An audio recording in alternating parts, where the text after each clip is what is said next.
Good afternoon, everyone. ITech India welcomes all the participants for today's National Distance Learning Seminar. Today's topic is COVID-19 vaccination among PLHIV.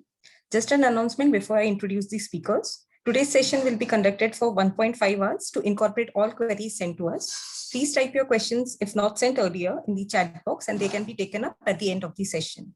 We have three speakers with us today. Dr. Naresh Goyal, the Deputy Director General, NACO, Dr. Ramesh Alam, Public Health Specialist, CDC India, and Dr. Amit Harshana, Senior Medical Advisor, ITech India. We welcome you all for today's NDLS session. I now request Dr. Goyal, sir, to kindly start the session.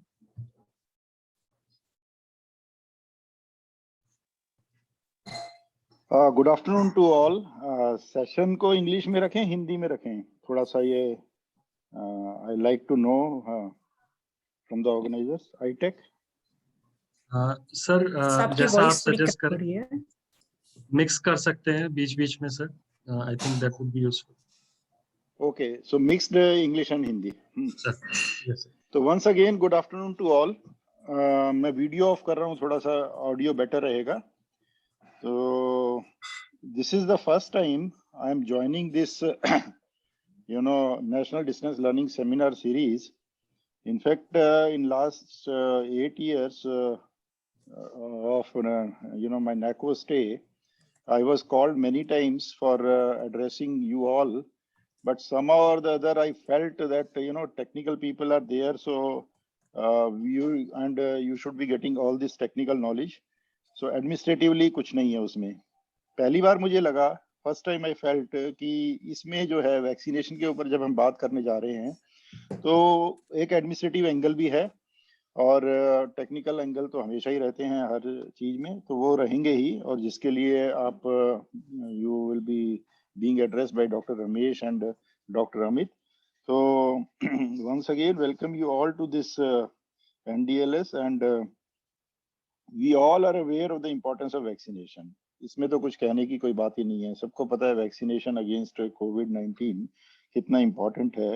And एक there is a saying, when the going gets tough, tough gets going. So these are the times to show that we are tough.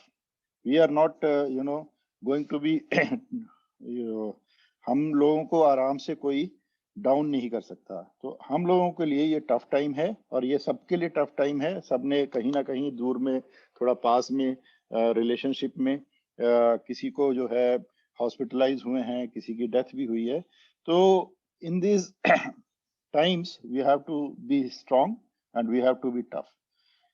जहाँ तक vaccination का सवाल है, हमारे PLHIV के लिए ये बहुत ही इम्पोर्टेंट है, PLHIV के लिए, कि भाई जो है सब वैक्सीनेट कराएं. और आप लोगों को आई थिंक सबको पता होगा कि 14 जनवरी को जो है एक ऑर्डर निकाला गया मिनिस्ट्री से, जिसमें कि मेंशन करा गया कि हमें जो है वैक्सीनेशन करना है. तो सबसे पहले क्वेरी ये थी कि भी whether PLHIV have to be vaccinated और नॉट. तो उसका जो है उसमें बड़ा क्लियर आंसर था कि yes, immunosuppressed people and HIV including HIV also are to be immunized against Covid. तो वैक्सीनेशन की जो वो सबसे बड़ी जो एक भ्रांति कह लो, गलत फहमी कह लो, उसको वहां पर हमने दूर करा. एक मनोहर अगनानी जी हमारे एडिशनल सेक्रेटरी हैं, उनका एक सर्कुलर जो भी ऑर्डर होता है ऑफिस मेमो करके वो निकाला गया, और जिसमें कि कौन कौन वैक्सीनेट हो सकता है और किस किस को वैक्सीनेशन कराना है उसमें लिखा गया. और ये Contra indication PLHIV HIV infection जो है वो इसमें कॉन्ट्रा इंडिकेशन में नहीं आते. तो सबसे पहले तो ये चीज क्लियर होनी चाहिए. मैं ये इसलिए इससे शुरू कर रहा हूँ कि there are different types of rumours around. WhatsApp university अपना काम कर रही है. वैक्सीन हेजिटेंसी आप लोगों को मालूम है कि होती ही है, और बीच बीच में फिर आर्टिकल्स आ जाते हैं कि वैक्सीन के ये नुकसान है, वो नुकसान है, ये वैक्सीन अच्छी है, वो अच्छी है, इससे आपका जो है इंटरवल पहले कम था, पॉलिटिकल रीजन से ज्यादा कर दिया, या ऐसा ये हो गया, वो हो गया. तो all those things have to be very very clear कि everything being we are into this disease, we are new to this disease and we are also learning. So scientific evidence के बेस पे we are also changing our guidelines from time to time. तो उस जो latest guideline है हमें उसको follow करना है. जैसे कि अभी कोविड 19 के बाद बोला गया 3 इन्फेक्शन के बाद ठीक होने के बाद 3 महीने बाद आपको वैक्सीन लगवानी है, तो हमें उस हिसाब से चलना है। पहले इस पीरियड को कम रखा हुआ था। तो जैसे जैसे हमारी नॉलेज बढ़ रही है, जैसे जैसे हमारे को और ज्ञान मिल रहा है, तो हम भी अपनी जो है गाइडलाइंस को चेंज करते जा रहे हैं। और इसका मतलब ये नहीं है कि पहले कोई चीज गलत थी और अब कोई चीज गलत है, या कोई चीज ऐसे है वैसे नहीं होनी चाहिए। This is always evolving science, evidence based medicine है, तो हमें उस बेसिस पे अपना काम करना है।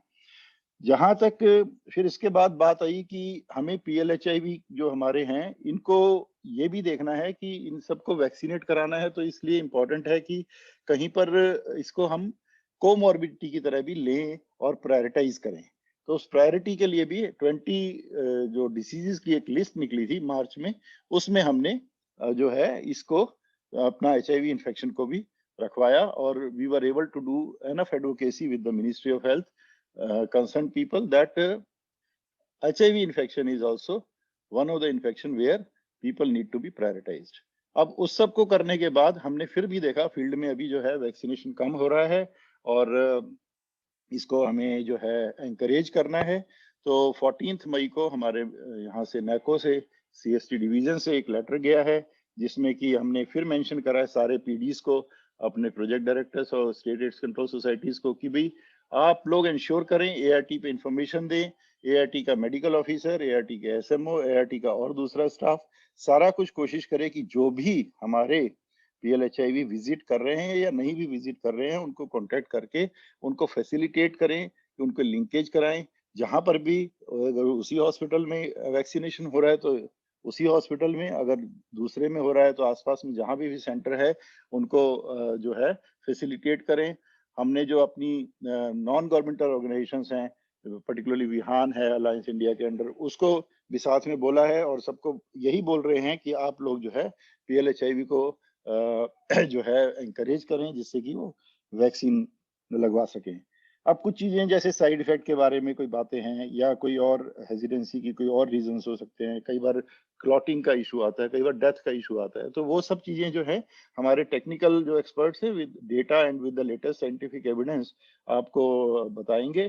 जहां तक मेरा जो है सवाल, मेरा जो कंसर्न है वो ये है कि आप सब लोग, आप जो मेडिकल ऑफिसर्स हो, जो उसने भी लॉग इन करा है, और दूसरे जिन्होंने नहीं भी करा, उनको भी मैसेज दें कि हमारे जो है PLHIV जो हमें विजिट करते हैं ART सेंटर पे या और दूसरी फैसिलिटीज पे, वो सारे के सारे जो है अपने को वैक्सीनेट कराएं, जल्दी से जल्दी वैक्सीनेट कराएं, एज पर शेड्यूल वैक्सीनेट कराएं, और किसी तरह का कोई भी अपने दिमाग में इसके बारे में कोई भ्रांति ना रखें, कोई जो है र्यूमर्स पे ध्यान ना दें, और हम सब सारे जल्दी से वैक्सीनेट होंगे तो ये अपने लिए भी अच्छा है, पर्सनल उसके लिए जो वैक्सीनेट होता है, और जो बाकी सब लोग हैं उनके लिए भी अच्छा होता है, क्योंकि जब सारे और या मेजॉरिटी वैक्सीनेट हो जाती है तो वो हमारी एक हर्ड इम्यूनिटी डेवलप हो जाती है, और हमारे को इन्फेक्शन को जो है इनफेक्ट एक से दूसरे को इन्फेक्ट करना मुश्किल हो जाता है। तो ये इन शब्दों के साथ आई once again welcome you to this seminar, and for any queries you can put it in the chat box, we can share it later on also. I'm in another meeting also right now, so I'll try to be there with you in between, but for now I'd like to say thanks to you for joining this, and wish you all the best for this seminar. Over. Thank you so much, sir. I now request Dr. Amit sir to kindly start the session. Good afternoon, all, and thanks a lot, sir, for setting the tone and for all the motivation. We'll try to do our best to go around with the basics. Thank you, and thanks all the participants for giving your time.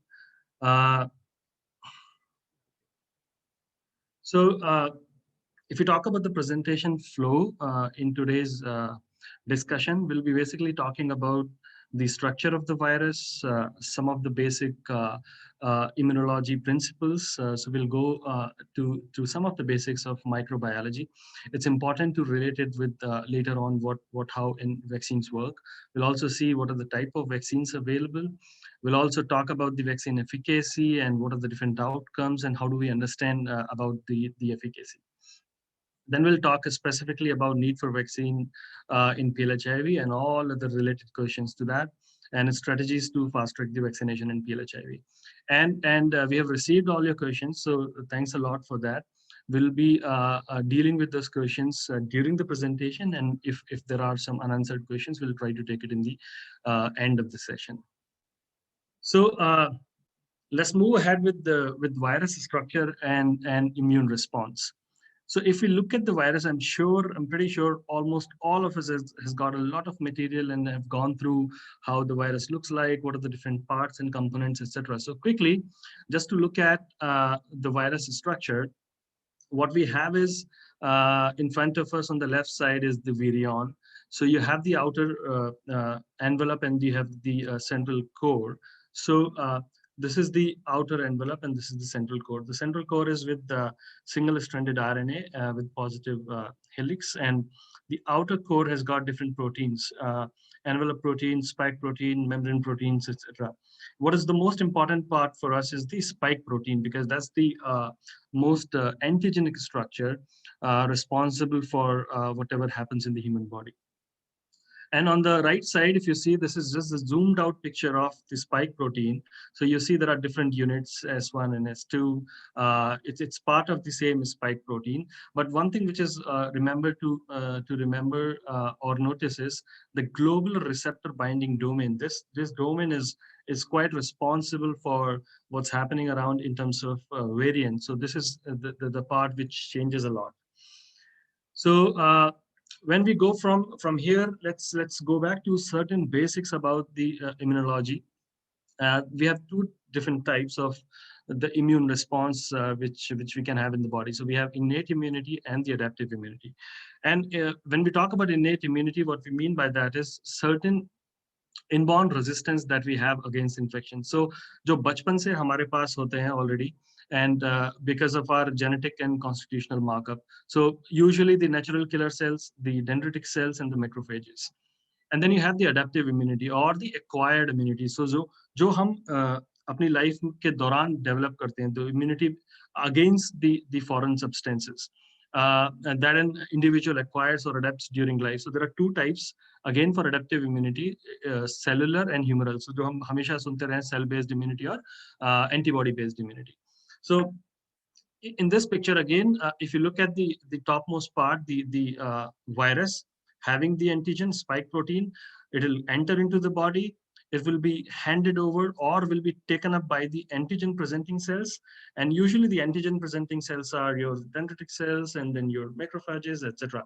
So ये जो antigen presenting cells हैं, ये उस virus को take up करने के बाद they pass these viruses to the immune cells. So typically the helper T cells that we know, और helper T cells से अगर हम इसे बहुत एक बेसिक में समझना चाहें तो दो तरह की इम्यून रिस्पॉन्स हमारे डेवलप होते हैं. एक cell based immunity response, cell mediated immunity जिसको बोलते हैं, और दूसरा antibody mediated immunity.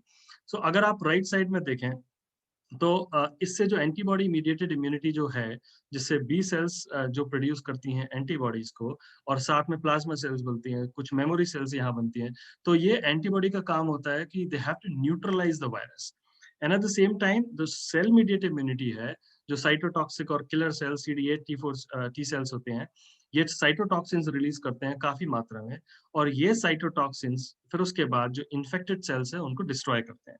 So these are the basic two different types of immune response you have: cell-mediated immunity and the antibody-mediated immunity. And also, there is something that we know, MHC1 and MHC2. MHC1 is the receptor, or you can say the core, which is present in all nucleated cells, and MHC2, which is in basically an antigen-presenting cell. So इसके बीच में एक और step होता है MHC1 और MHC2 का, तो हम उसके डिटेल में नहीं जा रहे अभी, बट ये हमें याद रखना है कि सेल मीडिएटेड इम्यूनिटी और एंटीबॉडी मीडिएटेड इम्यूनिटी है जो अल्टीमेटली आपको वायरस को रेप्लिकेशन में हेल्प नहीं करने देती.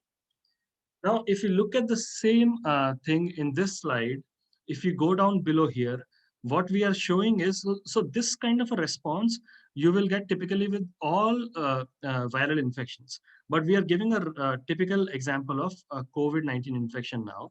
तो अगर आप ये देखें कि ये इंक्यूबेशन पीरियड है वायरस को, यहाँ आपका वायरस एंटर होता है, then here you are seeing the innate immunity response. Innate जो आपके पास बचपन से है, जो जनरली हर एक फॉरेन सब्सटेंस के अगेंस्ट कुछ ना कुछ काम करता है। ये थोड़ा बहुत प्रोटेक्शन देता है, कितना देता है वो एक अलग सवाल है, हर वायरस के लिए अलग अलग होगा। नाउ अगर आप ये देखेंगे, ये जो बड़ा जा रहा है ऊपर की तरफ, ये है वायरल रिस्पॉन्स। तो ये वायरस ऊपर गया, viral antigen, then it is coming down, then all this is different kind of antiviral response. This orange is your cellular cell based immunity response. Then you have got this initially, जो हमें पता है कि पहले IgM बनता है, उसके बाद आईजीजी जो कंटिन्यू रहता है। तो ये तरह का वायरल इन्फेक्शन, तो इस इन्फेक्शन में ये जो आपके पास इम्यून रिस्पॉन्स है, ये क्या काम करता है, ये नॉर्मली इस वायरल इन्फेक्शन से लड़ने का हमेशा काम करेगा, will try to reduce and will try to do everything whatever is possible to reduce the replication of virus ultimately. So this is a typical response, so just for us to understand how the immune response happens.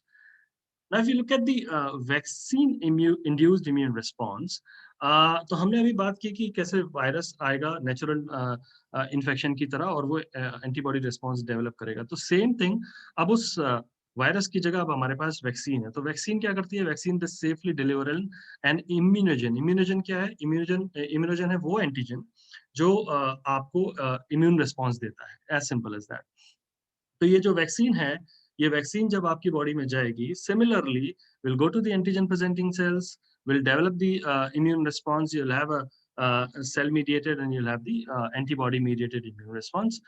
Antibody immune based immune response क्या करेगा, वो जो typical काम करता है, वो आपको virus को एंट्री से रोकेगा सेल में, और जो साइटोटॉक्सिक और the cell based immune response जो है वो जनरली वायरस रेप्लिकेशन में और उसको इन्फेक्टेड सेल्स को मारने का काम करता है। So this is how the antibody and the cell based immunity responses are.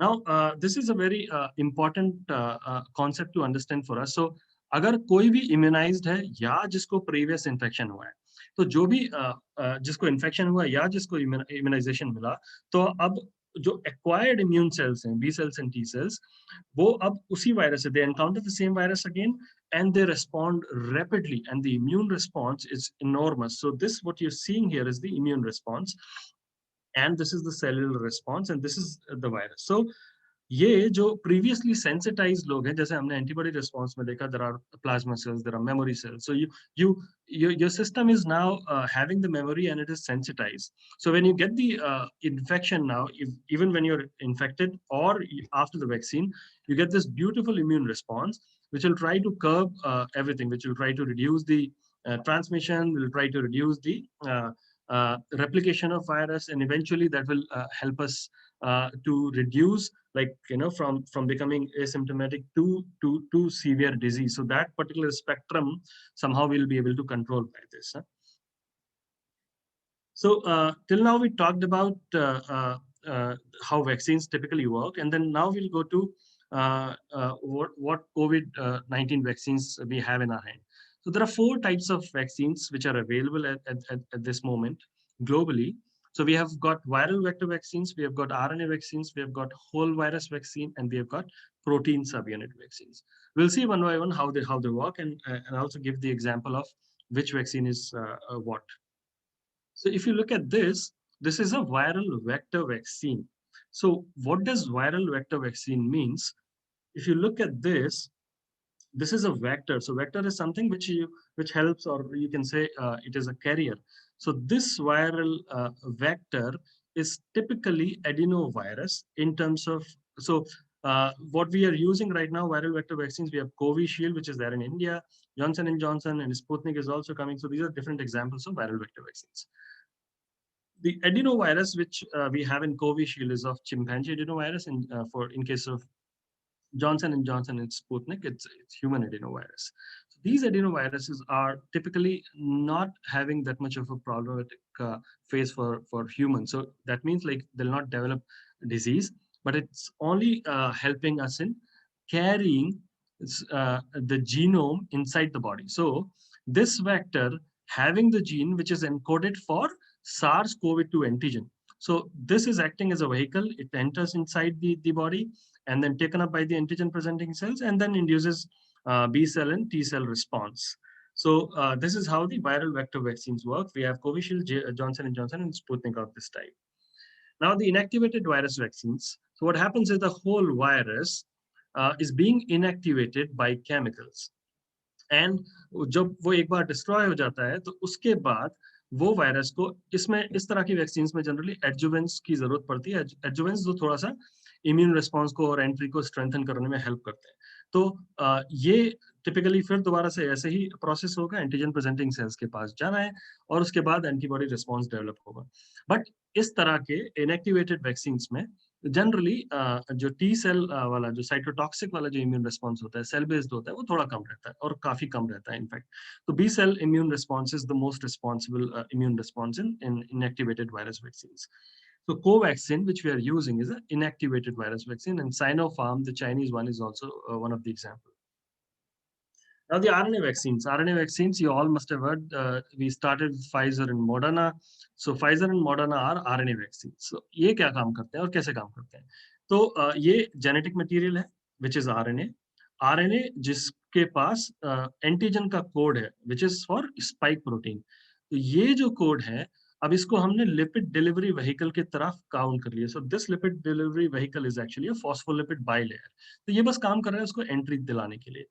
ये जाएगा सेल के अंदर, फिर प्रोसेस के बाद translation, so mRNA to protein production, यहाँ पर प्रोटीन बनेगा ट्रांसलेशन के बाद, और ये प्रोटीन अल्टीमेटली फिर दोबारा एंटीजन प्रेजेंटिंग सेल्स के पास जाएगा and you will have both cytotoxic and B cell immune response.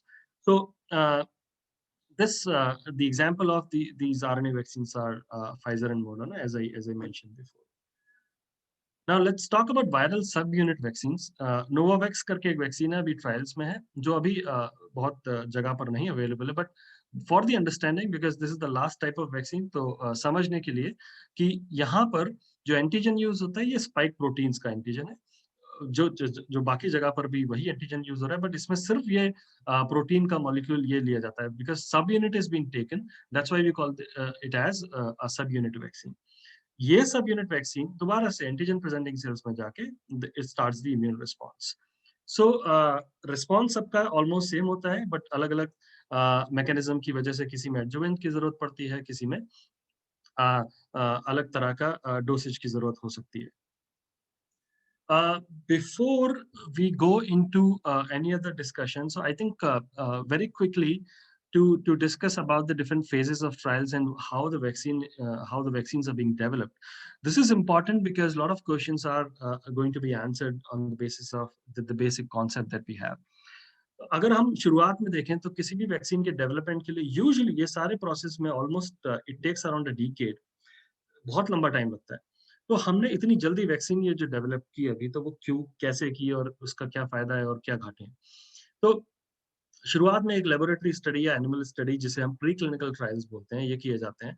उसमें आप देखते हैं कि एंटीबॉडी रिस्पांस, कितना एंटीबॉडी बन रही है या नहीं बन रही है, कोई मेजर साइड इफेक्ट तो नहीं है, और उसके साथ में अगर मैंने एंटीबॉडी देने के बाद दोबारा वायरस दिया तो क्या ये काम कर रहे हैं, नहीं कर रहे हैं। तो ये एक बेसिक बहुत प्रिलिमिनरी स्टडीज होती है देखने के लिए कि हम इससे आगे बढ़ सकते हैं नहीं बढ़ सकते हैं। तो उसके बाद फेज 1 आता है। फेज 1 में जनरली क्या होता है कि हेल्दी लोग होते हैं, बहुत कम नंबर ऑफ सैंपल साइज होता है। इसमें हम ये जनरली सेफ्टी के ऊपर बात करते हैं, देखते हैं कि ये हम आगे इसको बढ़ा सकते हैं या नहीं बढ़ा सकते हैं। उसके बाद फेज 2 एंड 3 आते हैं। फेज 2 एंड 3 में सैंपल साइज ऐसे ऐसे जैसे फेज 1, 2, 3 तरफ जा रहा है, वैसे सैंपल साइज बढ़ता हुआ चला जाता है। लेकिन फेज 2 में और दूसरी एक चीज क्या ऐड हो जाती है कि हम कुछ लोगों को वैक्सीन देते हैं और कुछ लोगों को प्लेसिबो देते हैं, मतलब वैक्सीन नहीं देते। और इसमें साथ में हम डेमोग्राफी को भी मैच करते हैं। तो डेमोग्राफी को मैच करने का मतलब है कि हम हर एज ग्रुप को कोशिश करेंगे इंक्लूड करने के लिए, बट जनरली किसी भी तरह के ट्रायल में नॉर्मली बच्चे नहीं इंक्लूड किए जाते, इसीलिए 18 साल से वो अवॉइड होते हैं, और प्रेग्नेंट वुमेन ऑल्सो। तो जनरली बाकी सारी एज ग्रुप्स को इंक्लूड करने की कोशिश करेंगे, specially old age group also if possible, और उसके साथ में फिर जो कोमॉर्बिडिटीज है उनको भी इंक्लूड किया जाता है। तो for example HIV and diabetes and all other things were included in these trials to see कि इन पर कितना इम्यून रिस्पांस आ रहा है, इनका इम्यून रिस्पांस कितना है। और हम इस स्टडीज के बारे में, कुछ स्पेसिफिक स्टडीज के बारे में आगे बात भी करेंगे। तो फेज 2 एंड 3 में ये डिफरेंस है कि सैंपल साइज बड़ा होता है, और हम ये देखते हैं कि कितना, और इन सब ट्रायल्स में जब फेज 2, 3 चल रहे होते हैं तो हम ये भी देखते हैं कि कितनी डोज की जरूरत पड़ेगी। कितना गैप होना चाहिए 2 डोज के बीच में, क्या 2 डोज की जरूरत है या 1 काफी है या उसका बूस्टर की जरूरत है। तो ये सारे ट्रायल्स ऑनगोइंग। अब ये फेज 3 जो ट्रायल है, अगर आप देखेंगे तो एस्ट्राजेनेका जो हमारी वायरल वेक्टर वैक्सीन, जो कोविड वैक्सीन है, अब उसमें क्या है कि फेज 3 ट्रायल उसका मल्टी सेंट्रिक ट्रायल था, sample size was huge, more than 50,000 if I remember. और उस ट्रायल में क्योंकि उसके सारे रिजल्ट उस वक्त तक नहीं आए थे जब मान लीजिए कि इस साल के पहले हमने जब वैक्सीन एनरोल की, तो उससे क्या होता है कि कुछ जो गैप आप देखते हैं कि कुछ वैक्सीन का गैप, जैसे अभी सर ने भी स्टार्टिंग में बताया कि पहले कुछ था, अभी वो कुछ चेंज हो गया क्योंकि वो ऑनगोइंग स्टडीज हैं। तो इसीलिए जो शुरुआती गैप अगर हमने 2 डोज का 4 से 8 हफ्ते बोला और अब 12 से 18 हफ्ते बोल रहे हैं, दैट इज बिकॉज जो ऑनगोइंग स्टडीज हैं उनका जो इम्यून रिस्पॉन्स देखने में मिला, which is much way better if you give with those recommended gaps. So यहाँ पर ये समझने की जरूरत है और याद करने की जरूरत है कि ये सिर्फ वैक्सीन शॉर्टेज की वजह से नहीं है, जो एक नेगेटिव मैसेज पास किया जाता है कई बार कि वैक्सीन शॉर्टेज की वजह से शायद ये चेंजेस हो रहे हैं, but this is all because of science, what science is telling us, we should have those gaps and we should have that those doses etcetera. और फेज 4 की क्या जरूरत होती है? फेज 4 क्योंकि लॉन्ग टर्म साइड इफेक्ट को measure करता है, तो लंबे तौर पर हम देखते हैं कि बहुत कोई लॉन्ग टर्म साइड इफेक्ट तो नहीं है। अब जब इमरजेंसी आती है, तो इमरजेंसी जैसे कुछ सालों पहले इबोला की भी वैक्सीन इस तरह से बनी थी, तो जब इमरजेंसी आती है तो उस केस में कुछ ट्रायल्स हम पैरेलल चला सकते हैं। वो पैरेलल चलाने से हम क्या कर पाते हैं कि वैक्सीन जल्दी डेवलप हो जाती है। तो all this is important for our understanding कि ये सब क्यों हुआ और ऐसा करने से हमें क्या फायदे हैं और उसके डिसएडवांटेज हैं, जो कई बार हम देखते हैं कि बीच बीच में अगर हमारे कुछ जो फाइंडिंग्स आती है उसके हिसाब से हम उन्हें चेंज करते हैं। So, this is a Amit sir, yes, please. Amit sir, sorry to interrupt you. We are getting request to continue the session in English. We can have separate in regional languages later. Okay, sure. Thank you, sir. Thank you. So in this slide, what you see is the different vaccines in the developmental phase. So this is a beautiful website. You go to the Gavi Vaccine Alliance website, and what you have is you can filter down with the number of, like, which vaccine is in which phase. So I mean, in case if you want, I mean, this is just a picture of showing how many vaccine candidates we are having at the moment in the world. But those who are interested, you can go to the vaccine Gavi website and filter according to the different phases, and you'll know which vaccine is at what phase. Huh? Now talking about the vaccines in India, the authorized vaccines in India, as Sarah stated, the starting of this year, we had the approval, and Covishield and Covaxin, those were the 2 vaccines which we started using. And Sputnik, as you all must have heard, it's in the pipeline, and let's see, whenever we get the clear directions from the ministry, we'll accordingly take that. Now, Covishield, if you remember, I talked about it. It's a viral vector vaccine. It's manufactured by Serum Institute of India. The overall efficacy, so the trials were going on in 2020. It was multi-centric trial, as I had stated before. The overall efficacy is around 70% now, which we are getting. And then this 70% efficacy was supposedly with the gap of around 4 to 8 weeks. So what we are getting now, the more and more data which is in pipeline, and hopefully we'll see that if the gap is being increased from this to 12 weeks, the efficacy was going beyond 85%. So so that's important, and that's the reason we talked about it, why the gap was increased from that to 12 weeks between 2 doses.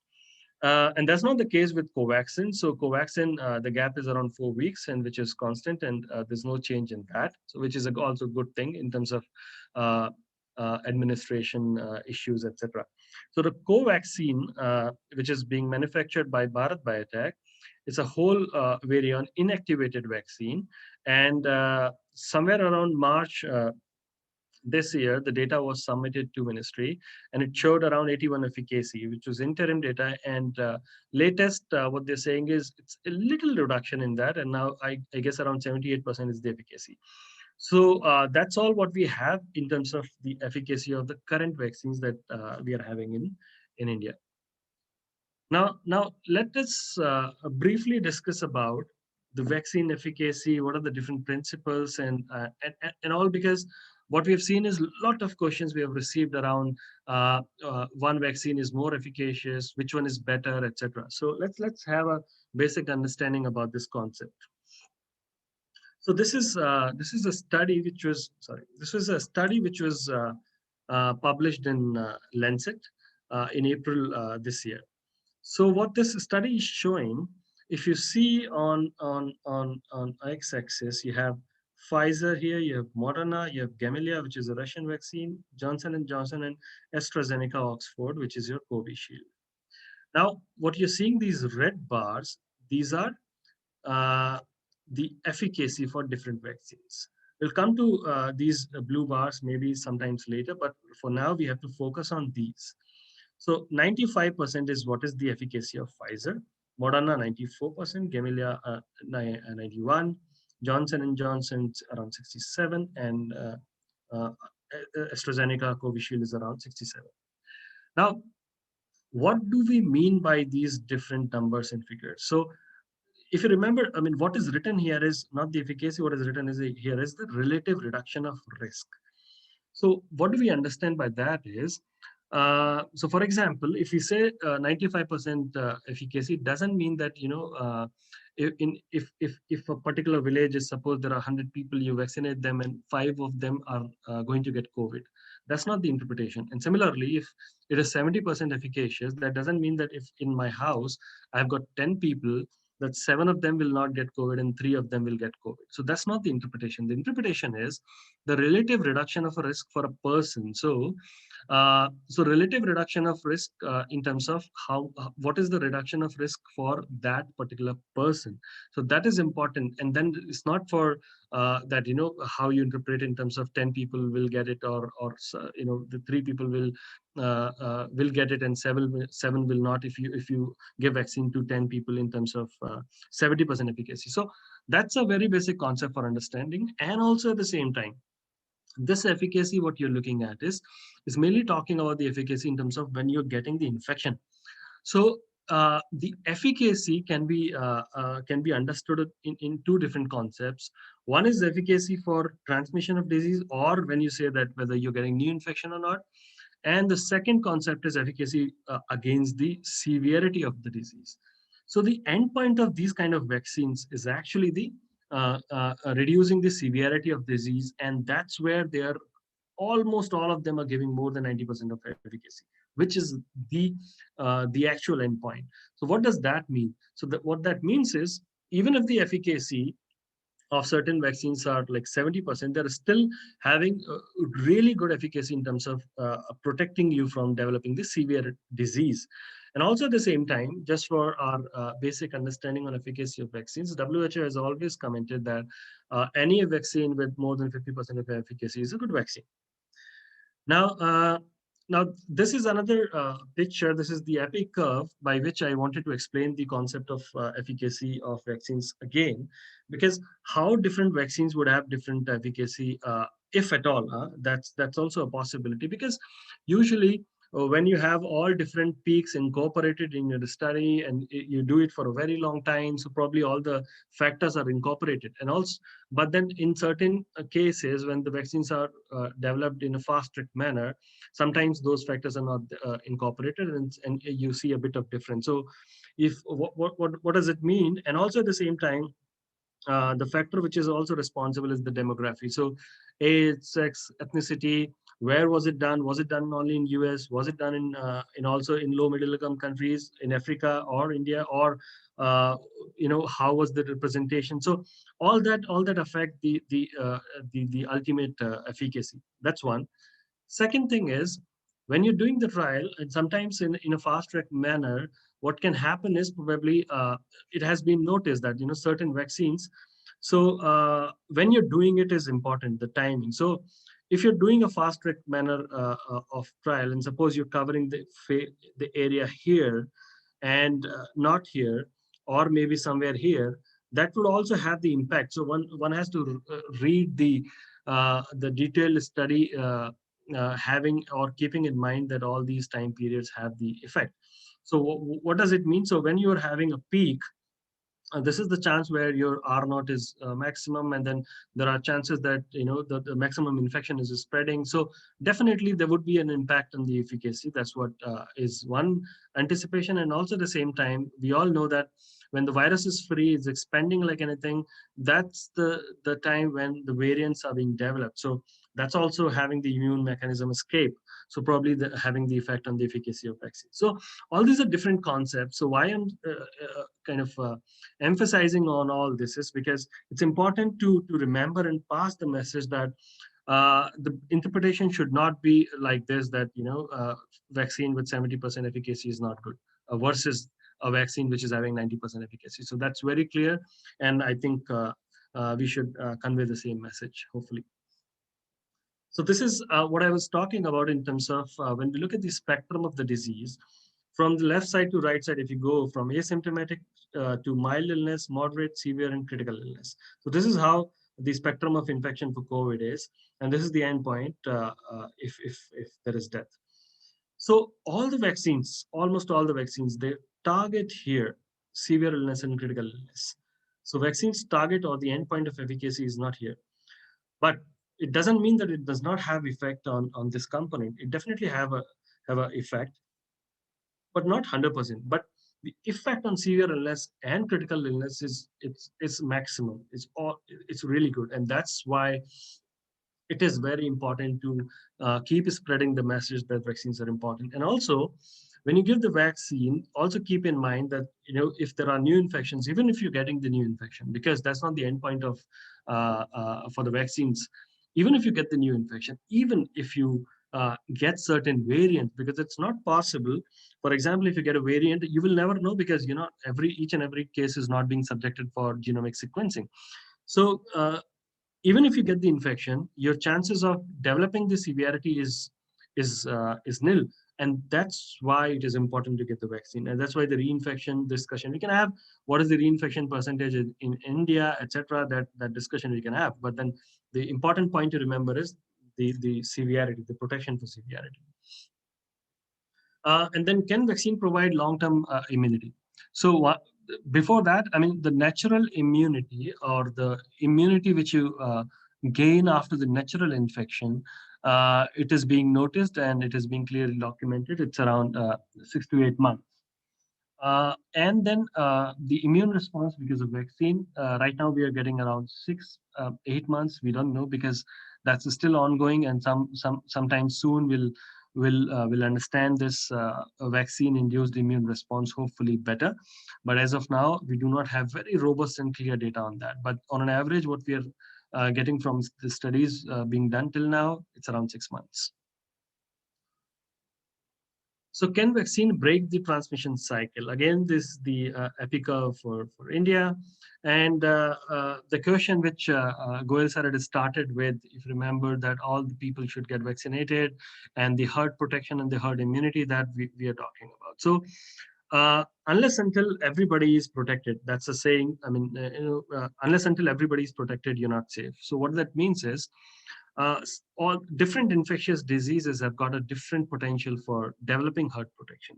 So for example, for measles, it's mostly more than 90%. That's because the transmissible nature of the disease. Now for COVID, it's around 70%. So if 70% people are immunized or having the antibodies, probably you will develop the herd protection, so that you'll stop the transmission, and those non-immunized will also get the protection. So that's the concept of herd protection, right?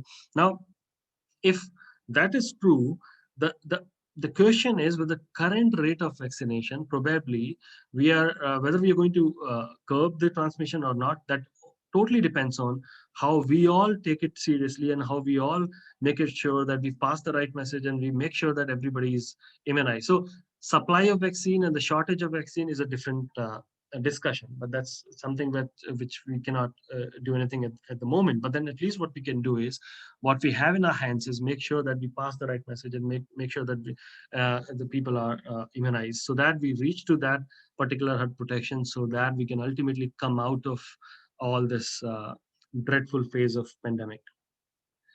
The benefits of vaccination, we talked about it, I guess. So it has benefits on both, on transmission of disease and also on severity of disease. On severity of disease, we talked about it. That's the basic, most important thing for us. On transmission of disease, it has protection for sure, but then how much is something, the more data or more information we'll gather. We'll keep on gathering. Then I think 1 or 2 slides only on this, and then we go into the second part of the discussion.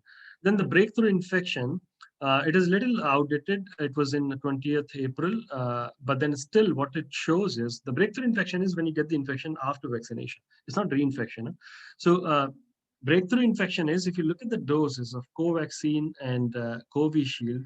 So for Covishield, around 17 crores vaccine doses were given, and hardly around 0.02% positive after first dose and 0.03. And the same number is for Covaxin. So I guess it's making it clear that the breakthrough infection is not something which is troublesome. Now we'll go into the second part of the discussion, where we'll talk about the vaccination, how important it is in PLHIV, indications, contraindications, etc. And I'll request Dr. Ramesh to take it over from here. Yeah, thank you, Amit, and good afternoon all. So from here, we will mostly focus on what are some of the questions that we have been asking on PLHIV and COVID. So to open up, there is limited data where we have that PLHIV who are on effective ART have the same risk of COVID as people without HIV. So we just have some data, but whatever data we have, what it says is that who are on effective ART is the same risk for COVID, even without who do not have HIV. And older adults and people of any age with serious underlying medical conditions might be at increased risk. This holds good for both HIV and non-HIV. And PLHA with low CD4 cell count and not an effective ART, this is important, or at increased risk of severe infection. So what this statement actually means is that, and what the studies have been looking for is, in people with lower CD4 count, yes, there is increased chances of severe infection, but there is no much evidence on what is the CD4 count, how much is that, whether a person is adherent. So there is not much data that we have in our hand currently to talk about what is the line of treatment and where whether the patient's CD4 count is less than 200, more than 200. So those cutoffs have not been established, and we do not have much data, and still it's an evolving science. And there is no evidence to manage this PLHIV differently from who do not have HIV infection if they have COVID. So there is no evidence that we should manage PLHIV differently for COVID infection. But there is some evidence that seems to be emerging where there is a moderately increased risk of mortality and severity of COVID in PLHIV. Mostly the very recent publications where we have many systematic analysis done, there is a slight increase. But this again is in the peak times and very limited studies where we have only retrospective data coming in, but we do not have any prospective and confirmed evidence coming from here. Now, hospitalization risk increased with disease progression and for those who are virally unsuppressed. So this again is one risk factor where if you have a virally unsuppressed, and they require mostly hospitalization compared to patients who have a good viral suppression. And PLHIV should be prioritized for receiving a vaccine. This is what most of the publications that have come out have similarly spoken about. Next slide.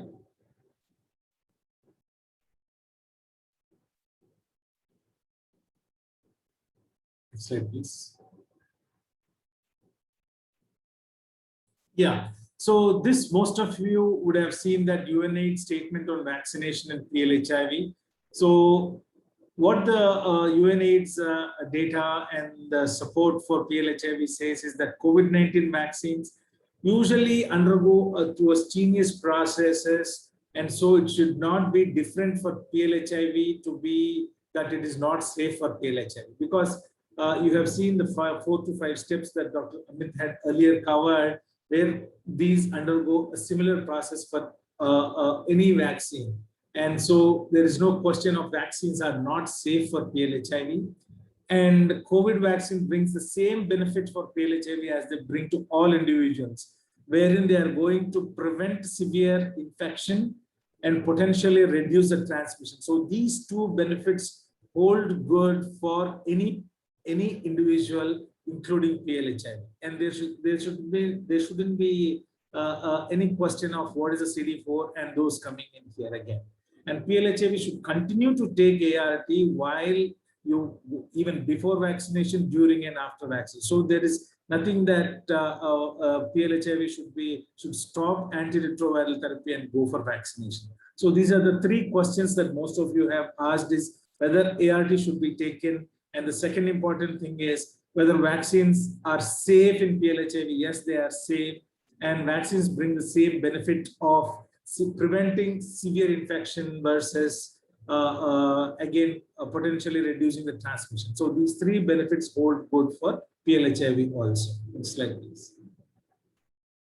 Now, this again answers the question on who are eligible, which PLHIV groups are specifically eligible for vaccine. This we already got from Government of India and also from NACO, as sir had earlier in his remarks have told that yes, the project directors and everybody was shared through a communication that irrespective of CD4 count and viral load, all PLHIV are eligible for COVID vaccination, limiting to the age groups of approved. So from 18 years, if we have a general population, yes, the same groups of patients are eligible for vaccination, irrespective of CD4 count or viral load. So this again answers to most of the questions that we have received on what should be the viral load, should it be suppressed, should the patient, if he's coming from lost to follow-up and not adherent on ART. So these are all operational issues to look at the outcomes of antiretroviral therapy, but it is not going to have an eligibility criteria to receive vaccine.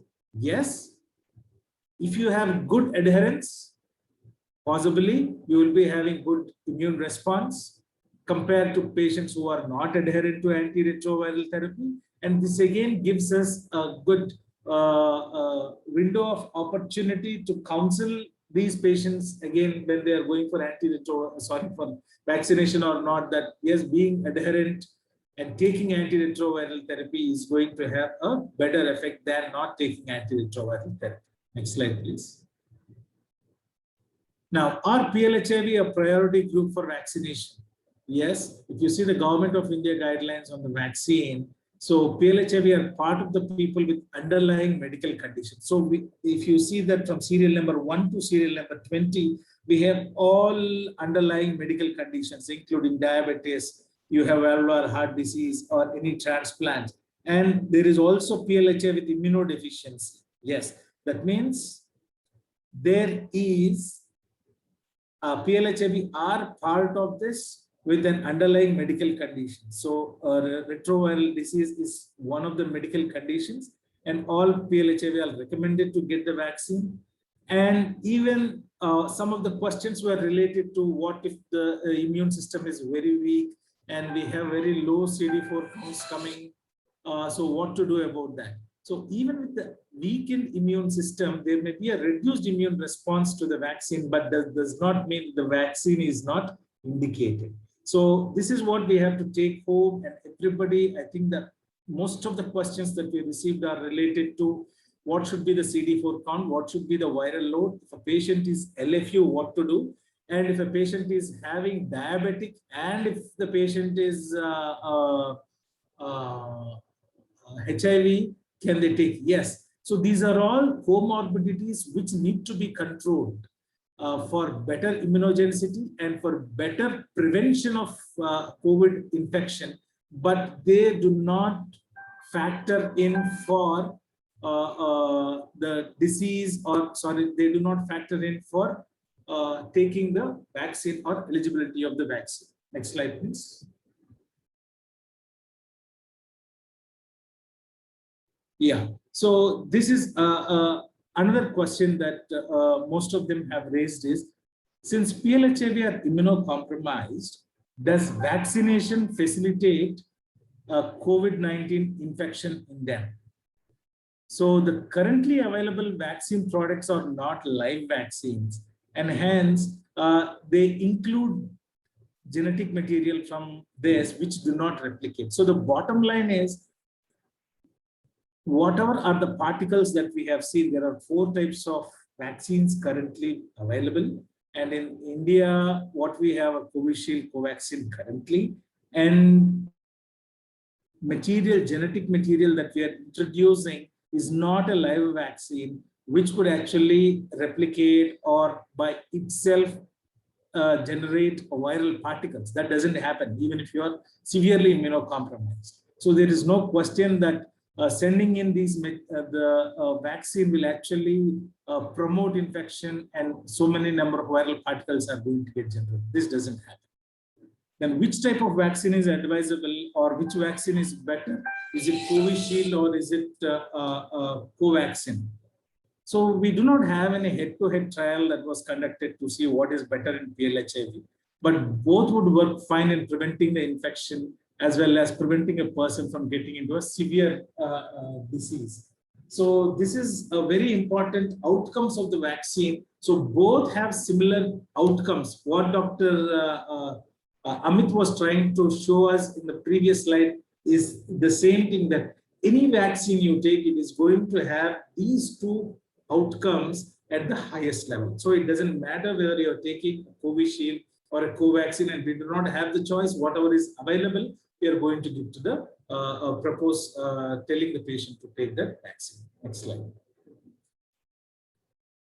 Now, vaccine efficacy we have seen in the previous slides, and what it is to show in PLHIV. So there are a couple of studies, we can see them in the next 2 or 3 slides about current evidence, but vaccine produce similar immune response in people with or without HIV. So this is the bottom line that we need to take home, that there is no difference in immune response with or without HIV. And there are certain studies that have been done, and there is much evidence awaiting in groups of lower immune suppression, with patients coming with a lower CD4 count or a very higher viral load. Next. Right. So one of the question again was, sir, were PLHIV included in the trials that were conducted, and is it really that a sample was taken? We have recent evidences from 2 studies. The first study is from the UK and mostly on the AstraZeneca vaccine that they have done. So we have almost around 54 PLHIV, and we have a control group of 50 negative patients. And they had both doses of vaccine, and they are followed up from post single dose vaccine to completion of vaccine to 56 days. And the results are important from this small group of patients that were studied is antibody responses were not affected by CD4 count. And immune activation in PLHIV did not affect antibody or cell-mediated responses. And there is no significant difference in the incidence of most common side effects or reactions. So there is no difference in the incidence of side effects in these group of patients compared to both. There is no immune activation which is different. And one limitation, yes, is that further data is needed, because we have taken all patients who are above 350 and who had a viral suppression in them. We need to study further, but the evidence here doesn't say that we should not be using for other. So that is what you need to take home. Next slide, please. The same thing in South Africa, where again we have seen vaccine in people living with and without HIV in a phase 2 safety immunogenicity trials of same AstraZeneca. We have seen again patients with the suppressed viral load were taken, almost around 100 patients. What we see again from this same study, the results are the same.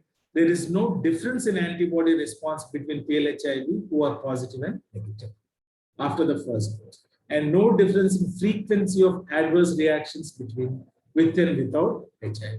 So this again answers one question which most of them have put up is, are side effects more common in PLHIV? No, whatever minimal reactions we have, it is the same in both the groups which were compared. Now, the other question is, are there interactions between ART medication and the COVID vaccines? As of now, there are no pharmacological interactions have been reported between the vaccines and antiretroviral medications which PLHIV are taking. So the PLHIV should continue to take antiretroviral drugs, and there is no way where we can stop because there is some a small localized pain because of vaccine, and it's not because of antiretroviral therapy. So these are some of the things that we need to clearly lay down before the community and ART centers whenever a patient comes there and seek our responses.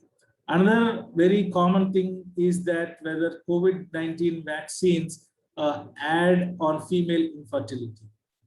So none of the available vaccine affects fertility, and these are only rumors which mostly are coming up on the social media.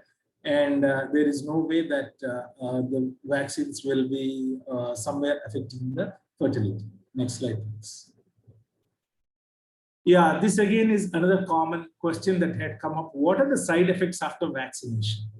So you see a very localized side effects, as you can see in the picture that you have, like localized when it is pain or swelling of the injection site, and some systemic and mild, like a mild headache, fever, irritability. All these are known. Possibly some of them may have for 2 to 3 days, but these are the common local side effects that we have. But these should not prevent anybody from taking the vaccine. So this is one important message that we need to give. These are all self-limiting, and they are not because there is a new virus that has come into the body and there is something replicating. So this is another myth that we have to break in the community. And there is a system, and it's only 10 to 35% of the population who have taken the jab that we have accounted for. And a very rare side effect, but it is, I think, bothering most of the patients, it's bothering most of the population who are going to take vaccine. That is the thrombocytosis or thrombocytopenic syndrome sort of thing that we see. It is very rare, and so much so rare that it is like 4 cases per million.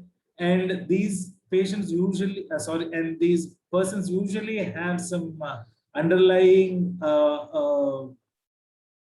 causes of this. So it is not common. And you also have a document from India that is generated. You can find in the link that I have provided here, that there is not much cases reported, at least from the registry that Government of India is managing. And people with HIV did not experience more side effects, what we have seen in the previous slides. And it is very important during these times that we highlight that the benefits of all authorized vaccines in a pandemic context currently outweigh the risks of that. So that is a benefit that what the community and the individual would be getting from here. Next slide, please. Any special advice to be given? As such, there is no special advice required for vaccination. Frequency of side effects are also similar, that if that is one inhibiting factor for a PLHIV to access vaccine, and there is no relation of immune response with the development of side effects. So these facts now we know. This is what we need to keep telling the community. Next slide, please. Who should not get vaccinated? So there are certain group of people who have a known history of anaphylaxis to any component of the vaccine. And person who developed anaphylaxis after the first dose should not be receiving a second dose. And people who have had blood clots associated with low platelet levels earlier after their first dose vaccine should not be given. So these again mostly refer to an anaphylaxis or a clots, but it is not contraindicated. In most of the questions that we have received are related to what about autoimmune conditions. So persons with comorbidities, that is obesity, cardiovascular, all these are treated as special groups who could get vaccinated, but they are not contraindicated for vaccination. And pregnant women, yes, we do not have a recommendation now officially from Indian government of India that pregnant women, but there is certain evidence that is generated that it is likely safe to be given in pregnant women, but it is not yet a recommendation from government of India. Breastfeeding, we have some evidence about lactating women can be given. And autoimmune conditions, yes, these are special groups, they could be vaccinated. Person living with HIV, again, they could be vaccinated. So the only thing that who cannot is with severe anaphylactic reaction are the patients who cannot get it. This again is a preliminary data, but still a decision yet not taken by government of India, and it is in the process that the vaccine did not indicate any obvious safety signals with respect to pregnancy or neonatal outcomes, and that too in the third trimester that we are seeing. Next slide, please. Yeah. Now, there are certain questions on what precautions need to be taken. These are similar to all other group of individuals who are getting vaccine. Like, there is no severe allergic reaction or anaphylaxis, so they need to be calmed down, and after the vaccine, they need to sit for around 15 minutes there. And if the patient has some acute febrile illness, the vaccine can be postponed until they are afebrile. And vaccination of persons with acute COVID should be postponed until they are recovered. And minor infections such as cold or low-grade fever should not delay vaccine. That means some of the questions that have come up on if a person is having an opportunistic infection, can they go for vaccine? So it depends on what is the type of OI that you are referring to. If you are having a pyrexia of unknown origin, and later you can wait for that to subside. Or if you are having tuberculosis, already on treatment, I don't think they should be prevented from going to getting a vaccine. So these are some of the things you should look at. What is the type of OI that the patient has? And nothing, an infection, if he's on treatment and if that subsides, yes, the PLHIV can go for a vaccine. Next slide, please. Can a person who has received COVID-19 vaccine spread COVID? So all fully vaccinated people are less likely to have asymptomatic infection, potentially less likely to transmit COVID. So this is what we have to bear in mind. Now, when I say a fully vaccinated person is having 2 doses of the vaccine, and then after 2 to 3 weeks of the vaccine that you have received vaccine. Now, but what is very important is we need to continue the COVID appropriate behavior during and after vaccination. All the things of masking, prevention, having frequent hand wash, maintaining 6 feet distance, prompt self-isolation if there is. So these are all the things that we need to follow even after vaccination. Next slide. Can vaccine be interchangeable? Can somebody in the first dose get Covaxin and the second dose take Covishield? There is no current recommendation of that, and interchangeability yet we need to see some evidence coming in. But the current day recommendation is you cannot interchange. That is, somebody in the first dose getting a Covishield and the second dose getting Covaxin. Next slide. Can a person report positive on a rapid testing or on PCR after vaccination without COVID infection? No, the test cannot be positive without active COVID infection in you. And we have already discussed that this doesn't support replication of the virus because you are not sending any active virus particle inside your body. Tests will only pick up active infection. So there is no question that because of vaccine and the vaccine material that I am positive. No, this is not. Next slide. Now, delay in vaccination in special situations. And these were again certain questions that were asked.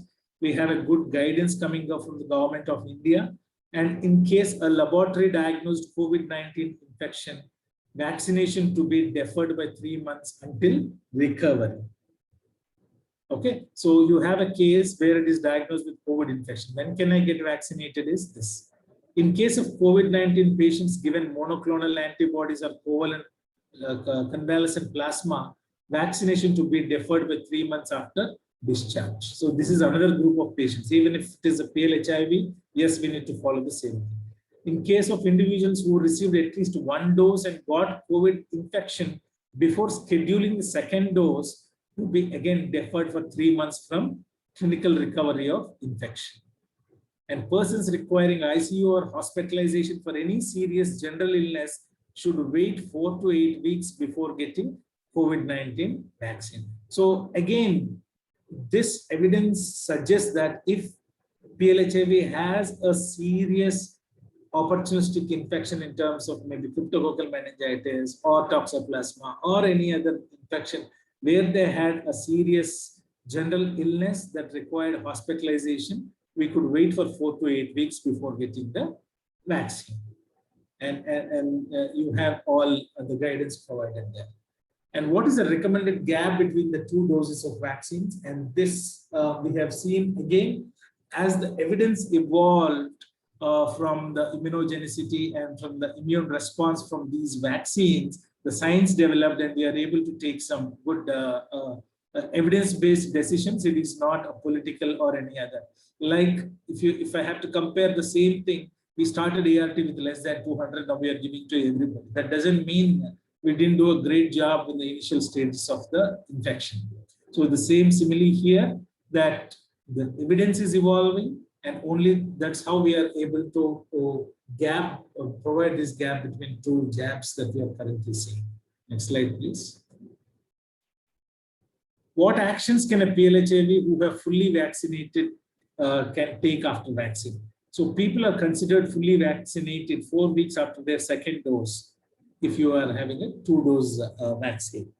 However, they should continue to take the steps to protect themselves and others. So the only steps what the person who is vaccinated need to remember is, he cannot just throw the mask on the first day or second day and say, no, I'm vaccinated, I move around. However, they should still practice the COVID appropriate practices. Next slide, please. Now, do I need to use the mask or other COVID appropriate precautions after receiving vaccine? The same thing repeated, but what should our ART centers or any other facilities can still keep doing is, we need to ensure even if our patients are vaccinated or not, all the precautions that we are taking now in terms of social distancing, in terms of telling the patients to be masked, in terms of providing sanitizers, everything to be continued, irrespective of even if you have your entire group of patients vaccinated within your center. Next slide, please. Now coming to other queries on how do we take this vaccine forward and how patients with HIV can get these vaccines. Now, these are only recommendations that are proposed. Now, what could be the role of SACS to support access to COVID vaccines for PLHIV or KPCs? First, as Sir told in his opening remarks, that we need to adequately engage the communities and sensitize them. All these what we have seen here, and ensure that they get clear information that yes, we need to, that vaccine is essential and is required for all PLHI. The second important thing is the advocacy that they could have with the state level to include PLHIV and KPs as priority groups, and may also go a step ahead and ensure that access can be more provided wherever the patient populations are higher, in terms of maybe allocating ART center or nearby ART center another vaccine booth, so whenever they come for a pill pickup or anything, they could do it. But these are all only the recommendations what we can make to the health system, and advocate with health department for separate access, and prepare SOPs and disseminate patient literacy IEC at the ART centers. For example, the waiting areas can have some IEC related to why you need to take vaccine, that there are no side effects more noted in PLHIV. So these could be some ways where we could promote patients to have more comfort to take vaccine. Next slide, please. Now, we also know that the staff at the ART center or any other facilities it may be ICDC, it may be a TA site or anything. Again, sensitizing the community and maybe trying, if we have medical officers at these sites, maybe filling this form could prioritize them to get a slot and support for vaccine registration. Possibly we can display some heavy audiovisual aids, posters in vernacular language, educate PLHIV on slot selection, because not everybody is educated, not everybody has a phone where they could actually register themselves for the vaccine. And whenever we go for home dispensation during these COVID times, possibly we could also support them there with how to get registered and what are the avenues to access vaccine. Next slide. Sorry, just go to the back. One slide ahead. Yeah, we also, couple of days back, we also had the government of India had released standard operation procedures for not that all patients will have some ID or identity card, or all key populations may have identity. So in those groups of patients who do not have a photo ID or other requirements, there is an SOP that is released just 3 to 4 days back. Accordingly, we can have those patients enrolled for vaccination. So there is a standard operation procedure that is already released by the government of India. Next slide. So the key points to summarize from this presentation is that COVID-19 vaccines are safe for PLHIV. All PLHIV, irrespective of CD4 and viral load, are eligible for vaccine now. There is no difference in frequency of adverse reactions, and PLHIV should continue to take ART. COVID appropriate behavior is to be adhered even before or after vaccination. Vaccine is the most effective tool to control the pandemic and spread the positive message to all on vaccination. And vaccine prevents severity of COVID-19 illness and transmission.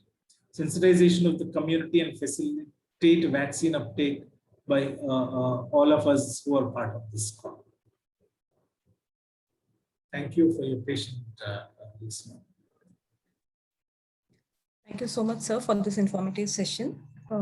We have a few questions in the chat box. I have not taken all the questions because many were incorporated earlier. Right. I'll just share my screen, sir.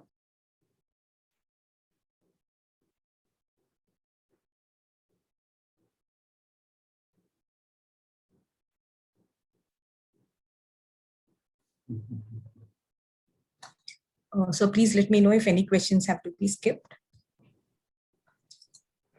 Yeah. Yeah, so I mean, the black fungus is not anywhere related to vaccination, but just in case, you can see only in cases where there is severe immune suppression.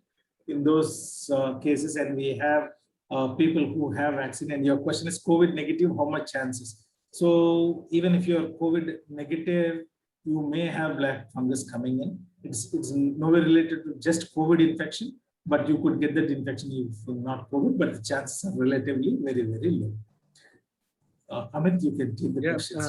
Yeah, I was planning to add on. So, I mean, see, the chances of COVID negative, I mean, it's as good as general population, but then there are a few basic principles that I hope we consider. So one is anybody who was having severe COVID and then discharged, because the patient must have been on steroids for a very long time and also on high flow oxygen. So we need to make sure, and then we know that COVID itself is a diabetogenic state. And then if there are comorbidities and uncontrolled diabetes, so all those risk factors you have to keep in mind. And once there are all these risk factors involved, then definitely chances of mucormycosis is high. I hope we start using the term now rather than black, yellow, and white fungus. So that's the risk factors are going to give you the chances of getting the mucormycosis. So make sure that the diabetes control is one most important thing. Yeah, I'll You just want me read to the read next the next question. other No, question? I'll read. Yeah, I'll yeah, read the yeah. questions. In what situations where we can avoid COVID vaccinations in PLHIV? I think we have covered this. Okay. Is vaccination harmful in long run? If you go back to the phases of trials that I was trying to explain, so long run, whether it is going to be harmful or not, that is what the long-term side effects all the AFI units and people are capturing. If there are some long-term side effects, then definitely we would come to know, and that's why it is important to keep monitoring, keep reporting the adverse side effects. So phase 4 is something which is a long way to go up. Can CLHIV take vaccine? So as of now, 18 above, there are trials going on. You must have heard Covaxin has also started the trials for younger age groups. In US, there are trials going on for 12 plus. Pfizer is doing it. So hopefully we'll see in future having that. But as of now, only 18 above. The moment we get more data and the technical advisory committee take a decision and we get the recommendations from ministry, we'll think about that. Any other medications for PLHIV after vaccination? No. Any specific precautions to be followed by vaccine administrators while vaccinating PLHIVs? Same COVID appropriate behavior. Can COVID-19 be injected at the ART center? So you mean, can COVID-19 vaccine It's can more be of a given? request, sir. So Yeah. if COVID vaccination can be done at the RT center, and I think that's for the, I mean, I don't have the answer for that. I mean, I think that's more of an admin call. If the state is Yeah, able if to the take state a wants, decision, and if you are having a booth and if we are able to get it, yes, we could do it. But again, it should follow all the infection prevention and control measures in terms of ventilation, where it is located, and all the staff with good IPC practices. Yes. Yeah. Currently out of stock of vaccine. So what is the start time of vaccination? I see there is a very basic concept, and I think what is important is if you get the first dose, you get some amount of protection. That's one. Second, when we're saying that there is a gap for in case of Covishield, if there is a gap of 12 to 18 weeks, and then there is also a maximum gap which WHO has given, but is not there in the Indian recommendations yet. That's because you can still wait, say, for around 6 months. But we should not talk about that because that's important for PLHIVs per se. If we are looking at that population, that they should get vaccinated as soon as possible. Out of stock for vaccine, I think you have to follow, you do the advocacy and try to get the vaccine. So that's the answer. Just give me a minute, sir. Yeah, there's one question that I had COVID infection, now I am negative. I have a query what to count for. This is, I have clearly told, after recovery 3 months. So it is after your recovery and after you have completed your isolation. From then on, your clock start ticking. That's the guidance that I have just shared. I'll just continue the question, sir. Yes, yes. How long will antibodies last in PLHIV after infection and after vaccination?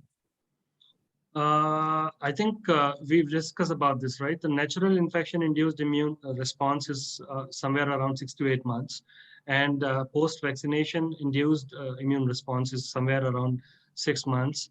But that the post-vaccination induced immune response, whether it can last for beyond that or not, that is a discussion, and that studies are going on that will decide whether further dosage are required or not, boosters, etc. So in case if there are questions on that. So we do not have the evidence as of now whether the booster would be required or not. But as of now, that is what is recommended. And after vaccination, somewhere around 6-7 months of immune response is there.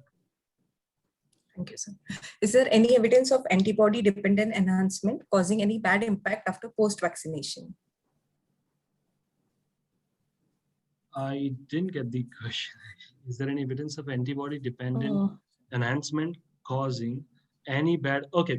So maybe in a different word, if you want to see this. So what? Okay, let me explain it by this. So we said like after recovery, you wait for 3 months.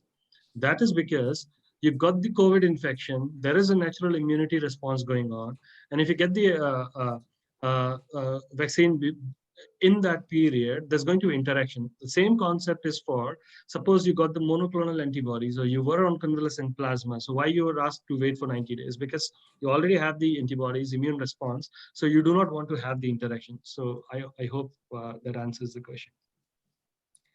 What about booster doses need for HIV patients? I answered for that already. Okay. Viral vector vaccine has more efficacy than inactivated vaccine. Then how Covaxin is more protective than Covishield? We have explained the concept of efficacy. I hope if it is not clear, we can come again, but I guess we have got into a greater detail of this concept. Okay. What is the role of doing COVID and spike protein post-vaccination? Spike protein is the antigen. So the role in COVID is, this is the protein which is giving you the antigen response, be it natural infection or the same antigen is being used for all the different kind of vaccines. Do we need to get vaccinated every 6 months? If yes, how many doses subsequently every time after initial vaccination? So I think this is what we explained in the starting, whether we need booster or not, post-vaccine induced immune response. So all those trials and studies are ongoing, and the review literature is going on. So if there are further recommendations on that, we'll get to know. But as of now, this is what it is. Is it true that incidence of COVID is less in PLHIV due to ART drugs? Not sure. Thank you, sir. Give me 2 minutes. I'll just check the chat box once. Dr. Amish, in case if I have missed a point, please add in. Yeah. So there is one question. What could be the possible reason of few people succumb to COVID even after getting the 2 jabs? Yeah. So the question again here is, we are not seeing that 100% it prevents an infection. What are the outcomes that we are looking at of this vaccine is, number one, you have major number of or majority of the patients getting vaccinated, you're going to have a good herd immunity and possibly break the transmission chain. The second thing is, if I as an individual am getting vaccinated, I am going to prevent severe illness, number one. So these are the 2 important things that we are aiming at and of the vaccine, but we are not saying that you cannot get infection. So that again, there are more comorbidities that the patient, the persons with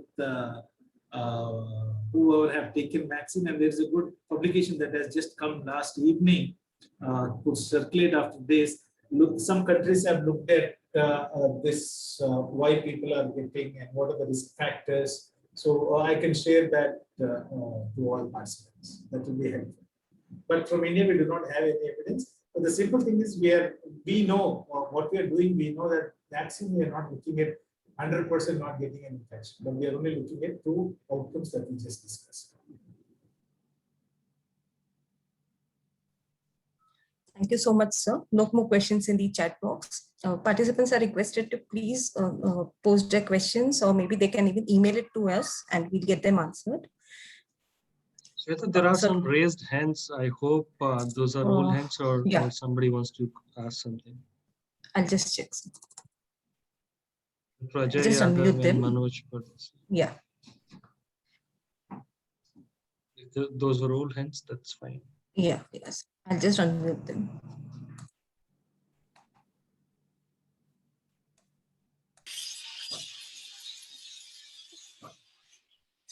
Dr. Ajay Yadav, can you please unmute yourself and ask a question?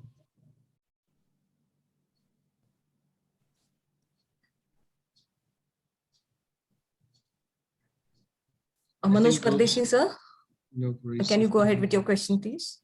Sure.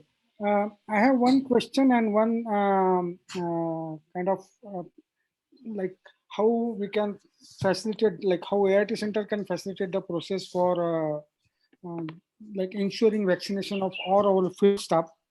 So I heard someone has raised that this AIT Center can be a vaccination center, but it's a long process, as Dr. Goel also said in our last call. But I believe all AIT Center is having the vaccine center within their hospitals, somewhere nearby maybe. So can all AIT Center give our field workers a certificate of frontline worker, and our members can get vaccinated. If that possibility is available, I request all the ART center, Dr. Anwar, if we can facilitate that. That is one thing. Second thing, 2 of our member was detected COVID positive, and after 10-15 days of treatment, one is detected MDR-TB and one is detected TB. So is TB came first, or is latent TB came rebound? Or yeah. Dr. Ramesh, you want to talk about the ART center system, or I can answer about the TB if you want.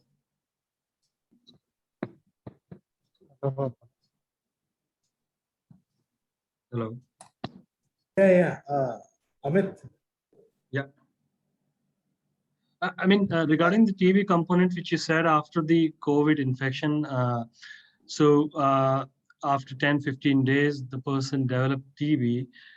It is very difficult to comment on this at this moment because we'll have to look at the clinical history. We'll have to look at what drugs were given, whether it's steroid, and that led to something. So whether it is latent or not, I mean, that is something which is very difficult to say. And also because COVID per se is also leading to less immunity, whether there was latent TB and that got kind of expressed later on as active disease, that is something debatable. But then right now, active disease is there, which needs to be treated.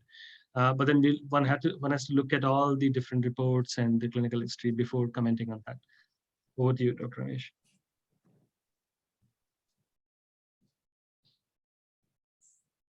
Yeah, a good suggestion, Manoj, that whenever possible, we could look at linking our patients or key population groups as frontline workers wherever. And yes, we could do this. And there is evolving guidance coming on patients who do not have ID, what to do. So based on that, we could also have some more PLHIV or key population getting access through that route also. So there are ways that I think slowly the guidelines are not, and there's an anticipated guideline coming on sites that could have some on-spot registrations too. So there is a guidance being prepared. So I think in the next 10 to 15 days, we will have some more guidance where we could have some more leeway to access these vaccines. Thank you so much, Doctor. And in this regard, any assistant from NCPI side, please feel free. I'm in touch with Dr. Anwar, so we can take it further. But it's required, Doctor, because lots of COVID centers are not aware that 18 and above PLHIV can take the vaccination. And in that juncture, we need support from ART. Yeah, I think one key message that you have given, Manoj, is that ART center staff, through your nodal officers, you could make this thing that, yes, these are a priority group of patients with underlying comorbidity, and everybody above 18 needs to get. So this is one way how you could tap the system, is that you have to convey it to your superintendents or the nodal officers who are taking care of these ART centers. Thank you, Dr. Amit. Thank you so much. Shweta, any further questions or? We have a few in the chat box, but they have already been answered. Yes, today's NDRS PPT and recorded. Yeah, yes, sir. Today's NDRS PPT and recorded link will be shared soon. Any more questions can be sent to us. Thank you, Dr. Ramesh sir and Dr. Amit sir, Dr. Goel sir, for this informative session. Thank you to all the participants for patient listening. We'll end the session now. Thank you, sir. Just yeah. Just one comment that because this session had to be done in English language, for those who want this session to be done in regional languages, so the RDLS sessions will be done in different languages like Hindi and South Indian languages, and also other Northeastern languages. So please tune in for that. Whenever those sessions are arranged, please participate in those sessions. Thank you. Thank you, sir. Thank you all. Please take care.